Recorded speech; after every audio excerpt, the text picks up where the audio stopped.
Muy buenos días a todos, un gusto poder estar aquí conversando con ustedes. Al final de cuentas me van a ver sentado y así nos vemos un poquito más como que si fuera un diálogo, lo cual espero que podamos tener unos minutitos para poder ir conversando acerca de los distintos temas. Primero que todo, agradecer a la invitación a PRF para poder venir aquí y compartirles un poquito la experiencia a lo largo de los años como productor y pues en los múltiples sombreros que me ha tocado utilizar.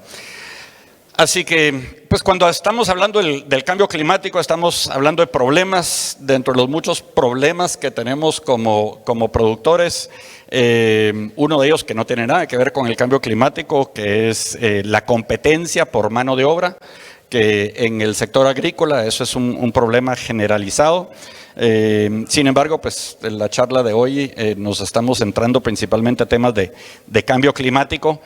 Y dentro de los efectos de cambio climático, pues nos podemos ir a los extremos de exceso de lluvia o escasez de lluvia, y para el día de hoy y el ejemplo de hoy, pues nos vamos a enfocar principalmente en sequía. ¿Y por qué en sequía? Es porque regresar de una situación como la que vemos en pantalla, pues es mucho más complicado que a la inversa. Cuando nos llueve demasiado, generalmente hay formas más sencillas de mitigar el efecto, por lo menos a nivel de finca. El exceso de lluvia generalmente nos causa más problemas en infraestructura vial, infraestructura eléctrica, o sea, nos causa otra serie de problemas, pero cuando ya hablamos de campo, la sequía pues tiende a ser el más complicado de resolver. Y pues aquí hay varias citaciones. El que más me llamó a mí la atención es el segundo que miramos ahí, donde catalogan la sequía está a punto de ser la próxima pandemia y no hay vacuna para curarla, porque pues la realidad es que no hay vacuna para la sustitución de agua, más que tratar de encontrar algunas soluciones para ir mitigando la escasez de agua. Dependiendo de la zona de vida donde estamos cada uno de nosotros, puede ser que el régimen de lluvias ahora sea irregular y tenemos periodos de sequía más prolongados de lo que estábamos acostumbrados. En el caso nuestro, la finca nuestra, en Guatemala, estamos situados a 1750 hasta 1950 metros sobre el nivel del mar. Mi precipitación anual normal es de 1200 a 1400, pero cuando hay un efecto niño, generalmente baja entre 900 y 1000. ¿Y eso qué significa? Yo ya sé, cuando hay un año niño anunciado, mi producción baja 25% como mínimo. O sea, eso ya lo tengo súper medido, garantizado y ahí no hay pierde. Así que tenemos que ir encontrando formas de cómo, pues, qué puedo hacer para que tal vez no sea el 25, sino que tal vez o sea el 20 o sea el 15, para ir tratando de no tener esas pérdidas. Y ahora con los ciclos que hay, antes cuando yo pues tomé la finca en el 2006, pues los ciclos entre niño y niño, que era el que a mí me interesaba, pues pasaban generalmente unos 10 años. Ahora la realidad es que uno no sabe, puede tener uno un niño, una niña y un niño otra vez. Dicho sea paso, esa no es mi familia. Entonces, pues ante eso tenemos que tomar decisiones de mitigación y sobre todo empezar a pensar a largo plazo, porque estamos en un negocio de largo plazo. Si nosotros invertimos en sembrar una planta de café, es porque como mínimo queremos que esa planta nos produzca 25 años. Y dependiendo de la filosofía de cada quien, hasta más. Yo tengo la dicha de todavía estar cosechando cafetos originales que sembró mi abuelo en 1912. Claro, es un tronco como de este tamaño, pero es el mejor café que tengo en toda la finca y los clientes me lo pagan muy bien y económicamente no me salen las cuentas arrancarlo y sembrar algo que me produzca más. Lo cual me lleva al siguiente punto, la rentabilidad de la tierra. Durante estos 2 días hemos estado hablando y pues parte de la presentación va en torno a pues, cuáles son las acciones que podemos tomar para mitigar los efectos de sequía, pero sobre todo las decisiones las tenemos que tomar pensando en la rentabilidad de la tierra. Y aquí lo separo en dos formas. Uno es la rentabilidad anual, donde pues yo no debo gastarme más de lo que me va a ingresar. Para poder hacer eso correctamente, lo primero que debo hacer es saber proyectar correctamente cuánto va a ser mi cosecha. Y hay metodologías estadísticas para poderlo proyectar con un grado de certeza bastante cercano. Le pongo el valor por la forma en cómo normalmente vendo mi café, si lo vendo en cereza, si lo vendo en pergamino, lo vendo en verde, lo vendo directo, a través de varios de los tostadores que están acá, los importadores, que es parte de las funciones del PRF, lo cual uno como productor agradece porque logra obtener un mayor valor, y nuevamente gracias por ese esfuerzo.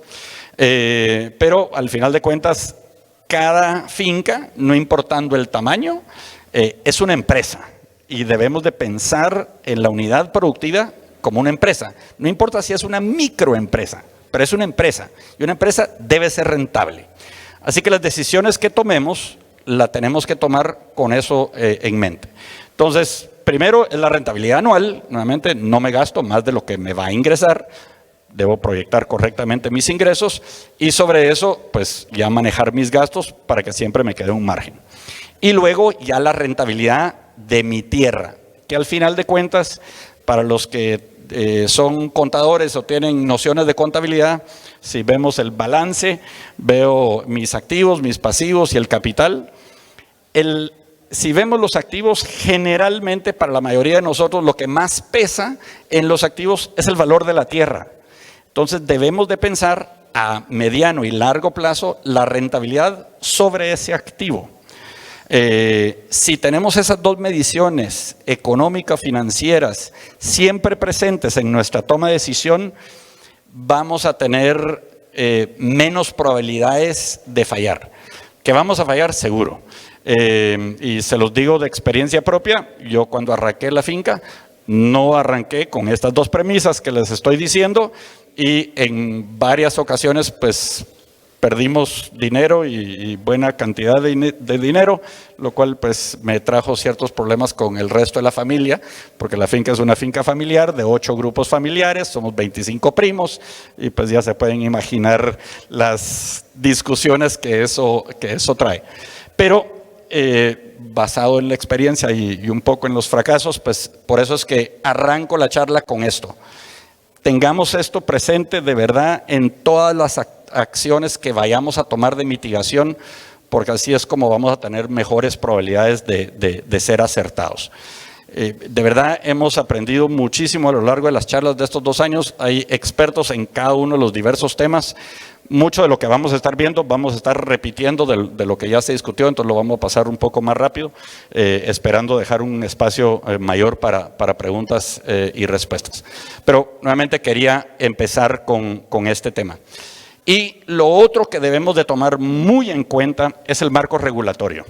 Entonces tenemos marco regulatorio local. En el caso de Guatemala, hoy por hoy se está discutiendo en el Congreso una ley de uso de aguas, que si vemos dentro de nuestras opciones de mitigación, una es el riego. ¿Cómo puede una ley de uso de aguas afectar mi posibilidad de riego?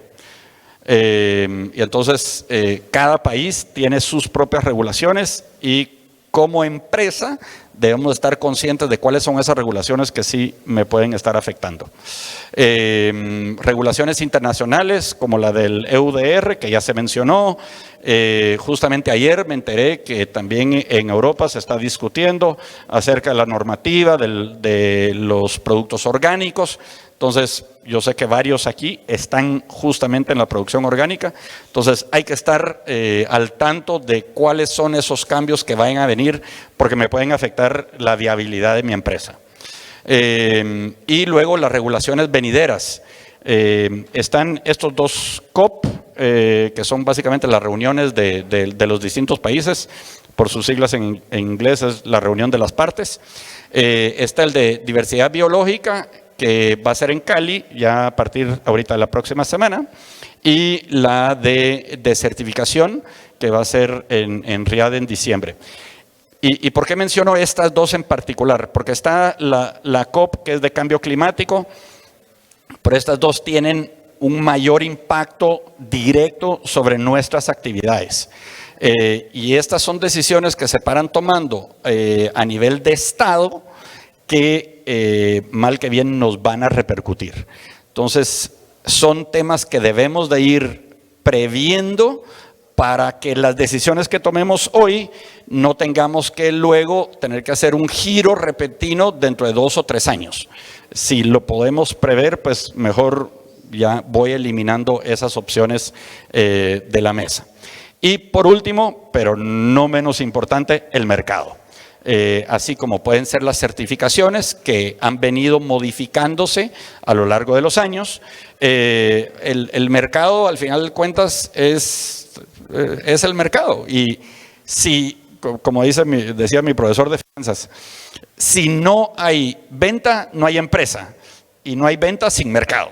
Entonces debemos entender y conocer a nuestro mercado, a quién le estamos vendiendo, y no importa, nuevamente, si lo vendo en cereza, lo vendo en pergamino, lo vendo en verde, lo vendo en tostado, o sea, quién es mi mercado, tenerlo claro, tenerlo identificado para saber para dónde va esa tendencia.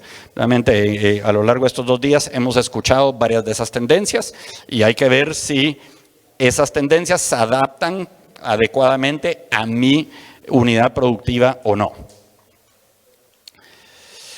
Y pues este último tema, que va a ser la base en buena parte de la charla, que ya lo hemos escuchado, lo dejé en inglés porque la traducción al español no tiene el mismo sentido, pero la expresión en inglés que dice "we treat it like dirt", quiere decir que es que lo tratamos como basura, donde básicamente está diciendo, no, es que vivimos de la tierra y la tierra la tratamos como un desecho. Y ya hemos escuchado en varias de las otras ponencias y la base de esta es, al final de cuentas, debemos cuidar el suelo. Si no tenemos un suelo saludable, lo que vamos a producir no sirve para nada. Nuestro nivel de satisfacción y de ingreso va a ser de muy corto plazo. Y como les decía al inicio, pues estamos en un negocio de largo plazo y debemos pensar y tomar decisiones de cómo nos van a afectar justamente a largo plazo. Por supuesto, siempre cuidando el día de hoy. Entonces, soluciones de mitigación, mejoramiento del suelo y riego. Pueden ser una o la otra. Pueden ser complementarias dependiendo de cuál es mi acceso al agua, cuál es mi posibilidad de riego, y hay múltiples factores. Por ejemplo, en el caso nuestro, yo hice un estudio de la posibilidad de riego y me salía demasiado caro. Por mucho que iba a poder mejorar la productividad, que iba a poder reducir esa pérdida del 25%, pero como no sé cada cuánto hay un año niño, entonces los números simplemente no me salían. Entonces vamos a estar hablando más del tema de mejoramiento, pero al final hablamos un poco del riego. Y esto también pues tomado no es necesariamente un estudio, pero fue un cálculo estimado que en suelos muy degradados, por cada $1 invertido en recuperar ese suelo, me puede retornar hasta 30. Esa sí es una buena rentabilidad. Entonces, es el tipo de cosas que tenemos que ir viendo para saber cuántos $, voy a invertir para ya sea mantener o mejorar mi suelo. Entonces, vamos a hablar de los 2 temas principales. Uno es la estructura y 2, la diversidad de la microbiota. Entonces, en cuanto a la estructura del suelo, ¿quiénes aquí han hecho, mejor dicho, calicatas?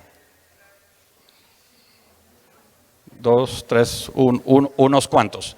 Para los que no saben qué es una calicata, es hacer un agujero en el suelo de más o menos 1 metro de profundidad, de 1 metro por 1 metro, y es hacer un análisis del perfil de mi suelo.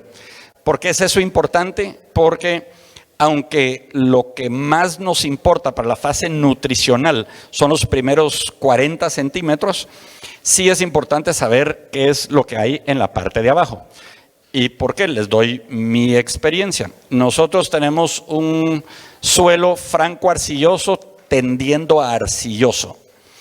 Sin embargo, cuando hice las calicatas, porque hice varias, no hice solo una, nos dimos cuenta que los primeros 40, 60 centímetros, dependiendo de en dónde la hicimos, era justamente este suelo franco-arcilloso tendiendo a arcilloso.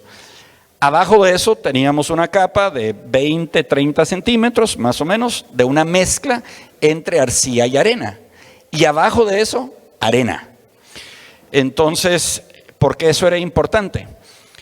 Eso demostraba el por qué cuando los vecinos habían sembrado aguacate, el aguacate a los 6, 8 años ya dejaba de producir y se moría. ¿Por qué? Porque el aguacate, por su forma, necesita un mucho mejor subsuelo. Y entonces cuando hay esa arena, la raíz del aguacate se va demasiado profundo. Y entonces pensar en opciones de asocio café con aguacate en mi finca no funcionaba. Pero eso lo supe una vez, vi el perfil del suelo a través de la calicata. Entonces, mi primera recomendación es, si no lo han hecho en sus fincas, háganlo. Después lo rellenan, pero es importante saber, al final de cuentas, literalmente, sobre qué estamos parados.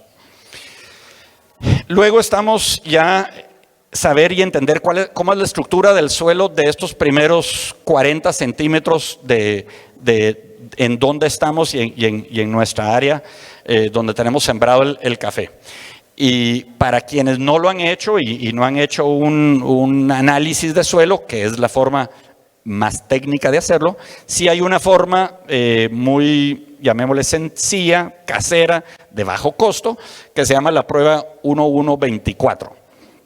Y aquí básicamente lo que hago es que tomo varias muestras del perfil de los primeros 40 centímetros, hago una buena mezcla, saco de toda esa mezcla, saco un porcentaje y lo voy a meter en un frasco de vidrio, más o menos a 3/4 partes de la altura del frasco. Luego le agrego agua y lo muevo. Una vez lo muevo, espero 1 minuto y marco. Ahí la arena es la primera que se va a ir para abajo, porque va a ser la más pesada. Espero 1 hora y luego lo que va a quedar va a ser el limo. Y luego espero 24 horas y lo último que me va a quedar arriba va a ser arcilla. Además de materia orgánica que todavía va a ser la que va a flotar. Entonces nos va a quedar algo parecido a esto. Y en un mundo ideal, la relación idónea es que sea 20-40-40. Ahora, eso es un mundo ideal. No vamos a estar importando arena ni importando arcilla para hacer esa mezcla, pero lo que sí es importante saber es, ¿cómo estamos en relación a esta mezcla ideal de suelo? ¿Por qué? Porque basado en eso, pues vamos a ir tomando las decisiones para tratar de ir mejorando la estructura.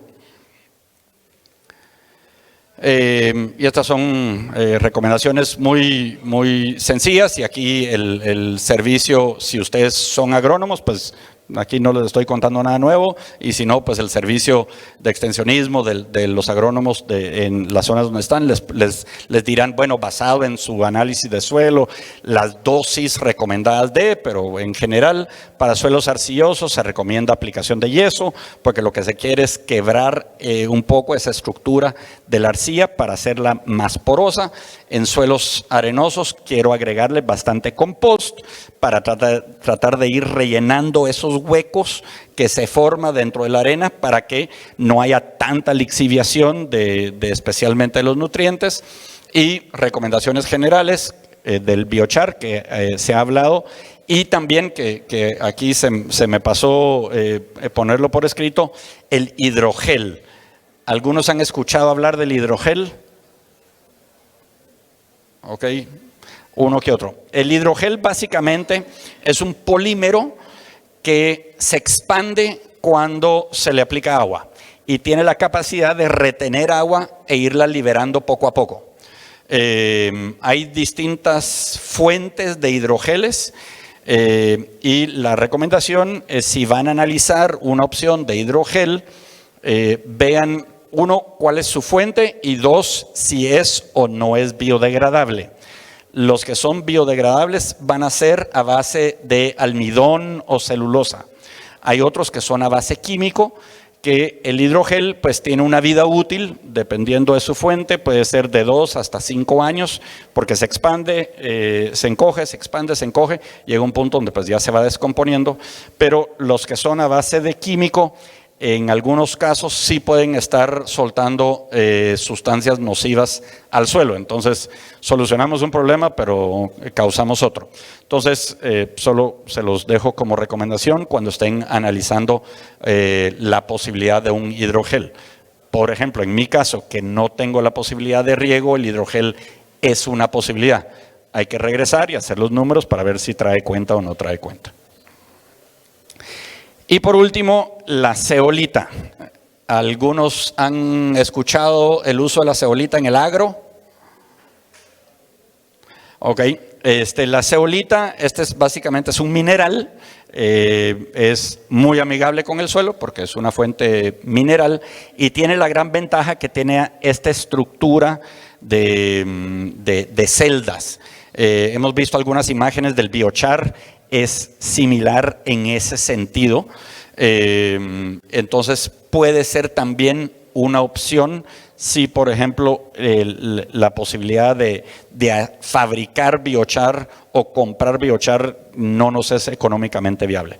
Entonces, esta también es otra opción para poder ir mejorando las estructuras del suelo en términos generales, al igual que el biochar, o mejor dicho, similar, porque no es igual, similar al biochar, por las cavernas que tienen, su estructura mineral puede retener tanto agua como nutrientes para ponerlas disponibles para la planta más adelante. Luego ya pasamos al tema de microbiota. Ya se ha hablado bastante aquí del tema. Estos son básicamente los 4 principales tipos de microorganismos que tenemos en el suelo. Y nos vamos a concentrar principalmente en el tema de bacterias, que son hasta cierto punto los que son un poco más fáciles de ir incentivando.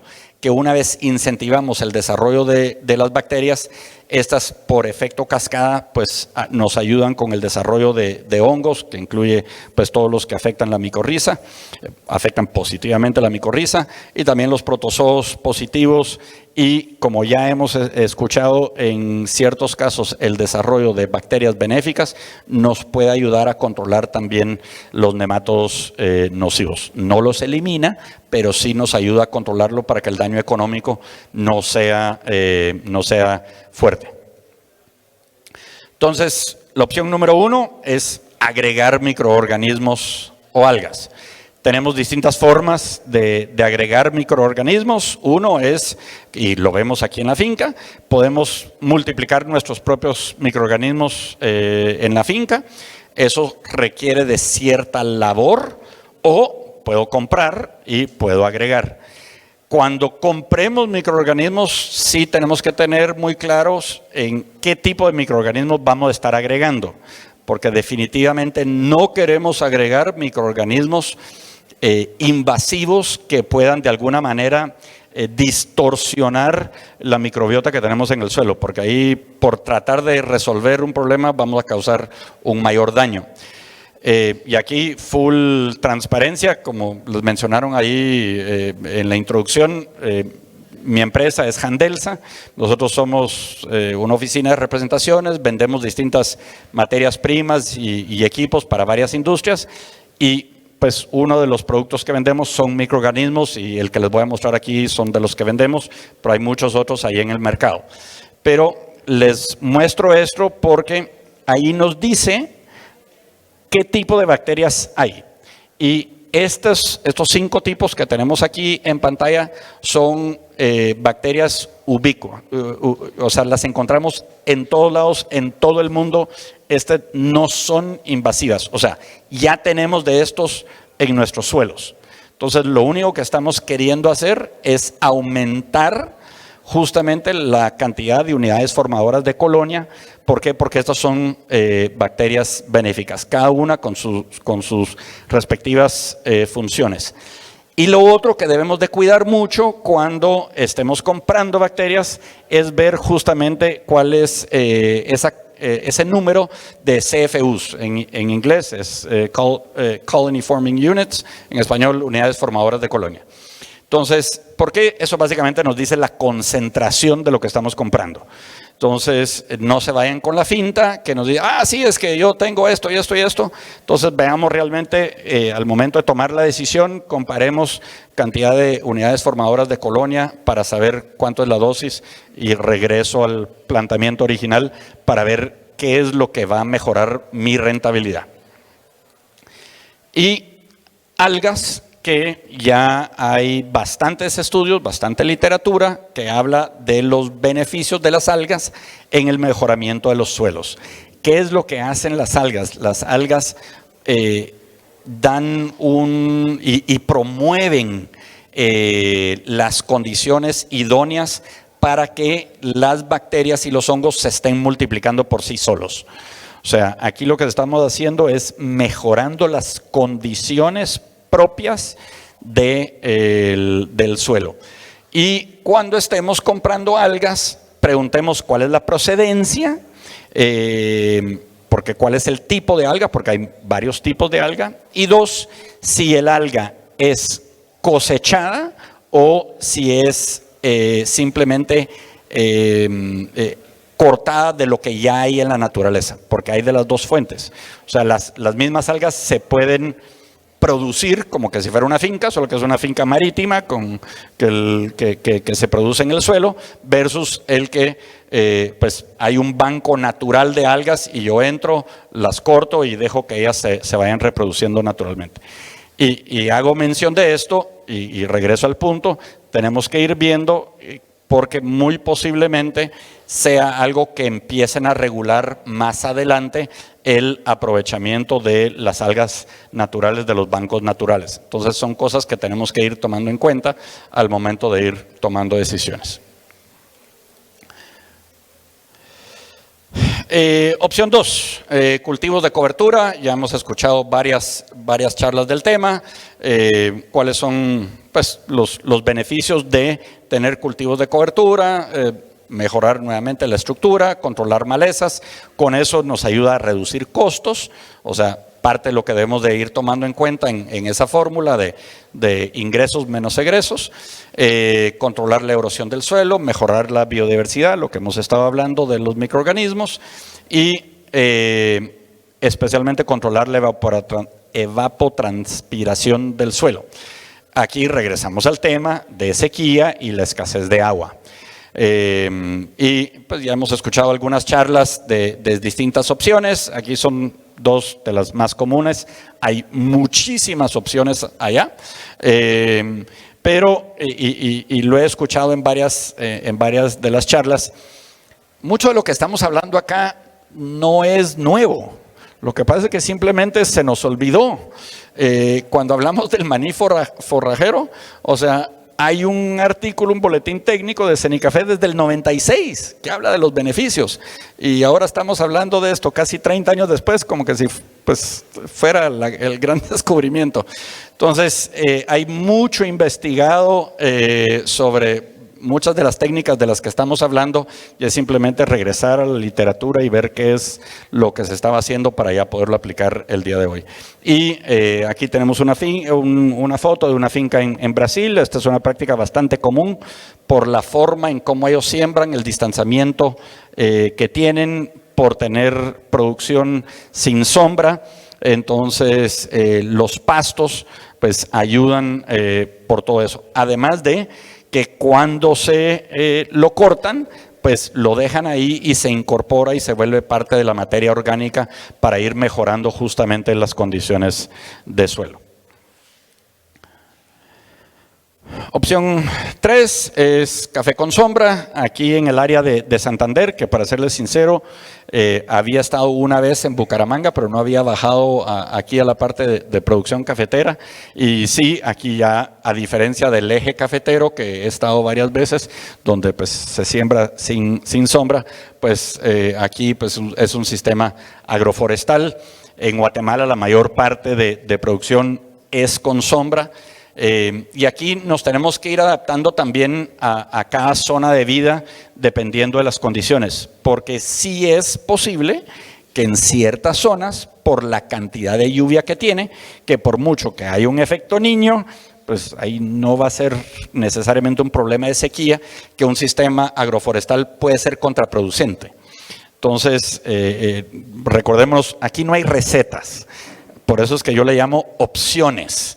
Y debemos de ir analizando esas opciones. Les doy el ejemplo nuevamente, el nuestro. Por el área donde estamos, por lo seco que estamos y la altura que tenemos, nosotros sí somos susceptibles a helada. No me sucede todos los años, pero sí periódicamente. Nosotros no tenemos las reservas financieras para aguantar que nos pegue una helada, nos básicamente acabe la producción y me tengan que esperar 4 años en lo que me vuelva a producir el café. O sea, no tengo esas reservas. Entonces, mi solución es que yo sí tengo que tener bastantes árboles de sombra. ¿Qué es lo que paro haciendo yo con los árboles de sombra? Porque mucha gente me ha llegado, no, es que tenés mucha sombra y la tenés que eliminar para subir tu productividad. Yo digo, a ver, la productividad que tengo con árboles en promedio de 60 años que sembró mi abuelito, con variedades que me dan una muy buena tasa, que me permiten vender el café en una forma directa a los tostadores. La realidad es que arrancar esa mata y sembrar una nueva que no sé ni qué perfil de tasa me va a dar, los números a mí no me salen. Entonces, con otras técnicas, varias de las que estamos hablando aquí, he logrado mejorar la productividad a pesar de esas condiciones. Y lo que sí hago es que manejo proactivamente la sombra. Entonces, en año que es niño, que yo sé que voy a estar escaso, podo muy poco la sombra, o sea, sí la tengo que podar porque tengo que dejar que haya estimulación de luz al café, porque si no, no voy a tener la productividad que espero.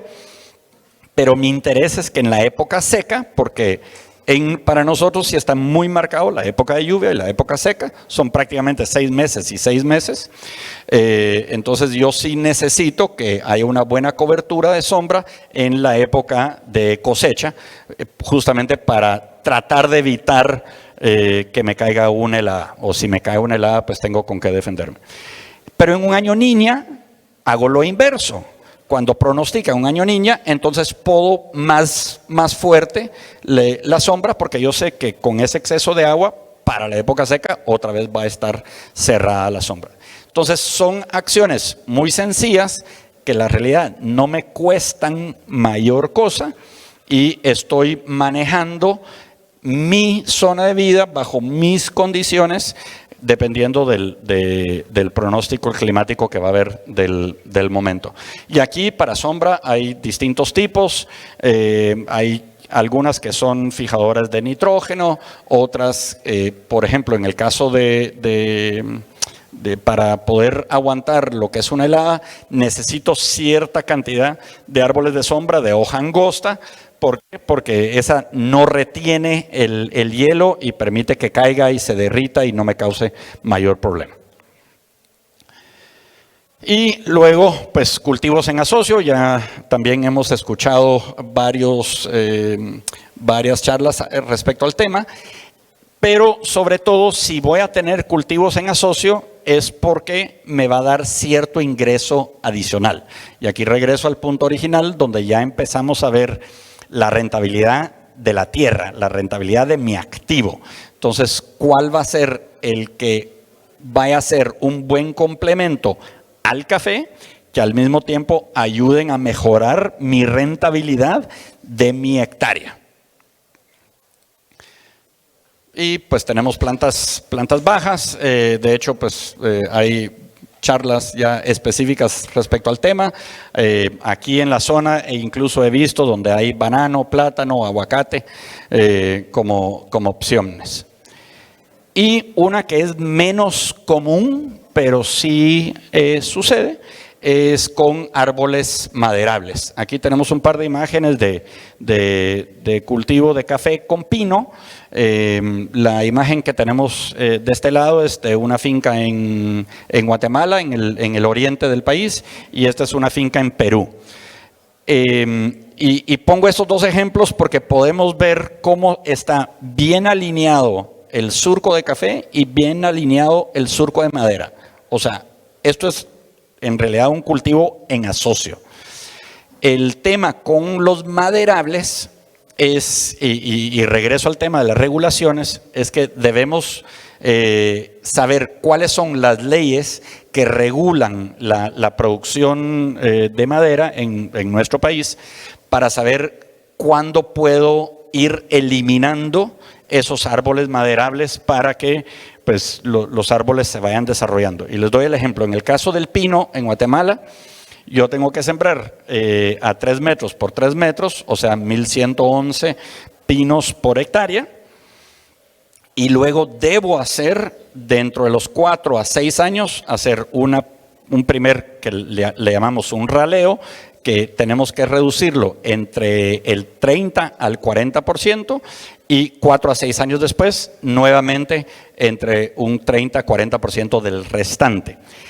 Cuando yo hice una sección de asocio de café con pino, me acerqué con las autoridades y les dije, miren, lo que pasa es que si yo hago ese segundo raleo, o sea, a los 8 o 10 años, ya me puede causar un daño al café. Entonces, es posible hacer un solo raleo al año 4. Como esto nunca se había hecho en Guatemala, o por lo menos el planteamiento, pues me dijeron, pruebe en una pequeña área, y pues ahí nos fuimos y ahí lo probamos. Entonces, el mensaje es, nos tenemos que ir adaptando, siempre apegándonos a las regulaciones locales para ver qué es lo que mejor se adapta a nosotros. Siempre pensando en que pues, el café es nuestro cultivo principal y el cultivo en asocio pues, será nuestro cultivo secundario. También se vale a la inversa, pero pues, aquí somos caficultores, así que es la plantita que amamos. Otra opción es producción pecuaria. Yo tengo un amigo mío que él lo que tiene es, dijo, no, yo no quiero meter otras plantas, yo lo que quiero es meter borregos, o en Guatemala le llamamos pelibueyes, tendrán sus distintos nombres. Esto básicamente es una raza de ovinos para producción de carne, y cuando está bien manejado, pues también tienen su beneficio. Uno, ¿por qué? Porque ayudan a controlar las malezas, porque se están comiendo de eso, están también defecando y orinando, que ayuda a mantener esa diversidad microbiológica en el suelo, y entonces tiene sus distintos beneficios. Y después, pues él ya es, creo que es el mayor proveedor de carne de borrego en Guatemala. Entonces, pues también tiene un posicionamiento ahí. Entonces, son de las otras opciones que también tenemos dependiendo de el diseño de nuestra finca, el tamaño, qué es lo que se adecúa a nosotros y al mercado. Y por último, pues hablar del tema del riego. Entonces, entender el riego cumple una de dos funciones. Uno es complementar la precipitación natural o aumentar la productividad. Para poder aumentar la productividad, sí hay que tener estudios bastante avanzados de, uno, en mi respectiva zona de vida, cuánta agua adicional va a necesitar la planta y cuál va a ser el ciclo productivo del cafeto para asegurarse que sí tenga los momentos de estrés para inducir la floración, porque si no tenemos los momentos de estrés no va a inducir la floración y pues de nada sirvió esa gran inversión que fue el riego, porque las inversiones en riego no son baratas. Especialmente en cuál va a ser mi fuente de agua, cómo la voy a captar, cómo la voy a almacenar, cómo la voy a dosificar. Entonces sí son inversiones altas, pero pues cuando está bien hecho y las condiciones se prestan, sí dan resultados de productividad sumamente favorables. Y luego pues ya como un complemento, donde ahí tengo que ver si los números me salen para hacer la inversión en riego para complementar esa escasez o esos momentos de sequedad ya en la finca. Y aquí un par de imágenes de, estas son fincas en café que implementaron el riego. Ellos se fueron por el tema de alta productividad, entonces sí se puede. La finca que está del lado derecho, o sea esta, está en una zona bastante seca. Esta tiene una precipitación anual de entre 900 a 1100, entonces pues él sí está y tiene que cuidar mucho la irradiación solar, porque como es tan seco y lo tiene al full sol, son temas que sí tiene que estar monitoreando cómo está el tema nutricional de la planta. Él, además del riego, que no sirve solo para el fertirriego, sino que también le está metiendo microorganismos, le está metiendo ácido carboxílico, ácido húmico, ácido fúlvico, recordando que el ácido carboxílico es muy importante por el transporte de los nutrientes en el suelo. Entonces, el riego sirve también para eso. La otra finca, esta tiene una precipitación pluvial más o menos de 2000 metros y siempre para aumentar productividad, pero ahí tratando de ser más un complemento y un fertirriego, que es la función principal bajo la cual ellos hicieron pues, esa inversión. Así que nuevamente, repasando las recomendaciones, analicémoslas basados en nuestra zona de vida, nuestras características y calidad del suelo, revisar las regulaciones que nos puedan afectar y sobre todo es ver y cuidar la rentabilidad de mi empresa y mi negocio. Y siempre recordemos que lo que es bueno para el suelo es bueno para el café. Varios ponentes lo han mencionado, el suelo es lo más preciado que tenemos, debemos cuidarlo y hacerle las inversiones necesarias para que nuestra empresa sea rentable. Así que nuevamente, muchas gracias.